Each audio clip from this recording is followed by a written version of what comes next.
হ্যাঁ তো কোনো সন্ত্রাসী করে নাই, হ্যাঁ একটা ক্লেম নাই। মেয়র পদে আমরা দেখতে চাই, আমরা চাই যে আবার ফিরা আমার মেয়ে আগের মতন আমরা চাই তারা। এই নারায়ণগঞ্জবাসীর লেগে যে করছে হ্যাঁ সারা বছর তা আমাকে কোনো দুঃখ নাই, আমাকে আরো গর্ব। হ্যাঁ তো কোনো দুর্নীতি করে নাই, হ্যাঁ তো কোনো সন্ত্রাসী করে নাই, হ্যাঁ তো কোনো কিছু করে নাই, চাঁদাবাজি করে নাই, কোনো কিছু করে নাই।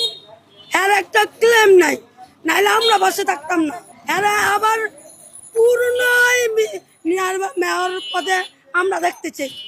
আমরা বলা দোয়া করবো যে আমার বাস্তি দেখা, কিন্তু সারা বাংলাদেশের মানুষ তার জন্য দোয়া করে। তার করুণা যা করছে, যা সুনাম কামাইছে, আমরা এরকম আর ছোট বড় হয়েছি এরকম দেখিনি। যে সে রাস্তা ঘাট অনেক অনেক কিছু সে ভালো করছে, তার কাছে কোনো দুর্নীতি ছিল না, তার কাছে কোনো দুঃসংবাদ ছিল না যে অমুক ওইখানে ওইটা করছে, রাহাতানি করছে, ই করছে। সে আরো সব মহল্লাবাসী রাস্তাঘাট তার জন্য অনেক অনেক উপকার হয়েছে। আমরা চাই যে আবার ফিরা আমার মেয়ে আগের মতন আমরা চাই তারা। বাড়িতে বাদ যখন আসছে আল্লাহ পাকে ভালো রাখছে, যাবো দেখবো, দোয়া করতেছি তো, নামাজ পড়বো।